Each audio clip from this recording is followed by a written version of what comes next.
I believe the Safe Care Collaborative brings some excellent opportunities for NHS Wales. It brings together a number of different organisations where we can share ideas and actually focus on what matters to patients: quality, safety, experience, and hopefully be able to pull together great outcomes and improvements as we go forward. I'm the executive lead for quality and safety within my own organisation, so I see my role as quite pivotal in terms of supporting the teams that we have participating in the Safe Care Collaborative.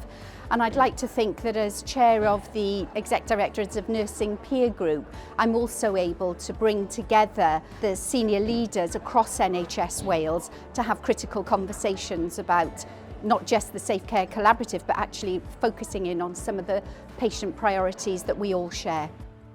The framework, I think, offers us a great opportunity to sit back and look critically at how each individual organisation can identify areas for improvement, as well as then coming together collectively so that we can learn together, thinking about psychological safety, culture change, and how we as executive leaders within the NHS can actually drive the implementation of the framework in practice. I'd like to think that the Safe Care Collaborative is going to make us much more, as it says in the title, collaborative. There is a habit and a tendency to hide or keep things to ourselves when we do something that's working well. The collaborative, I think, is going to enable us to share more freely and more openly some of those great things, but also the things that haven't worked quite so well, so learning from each other.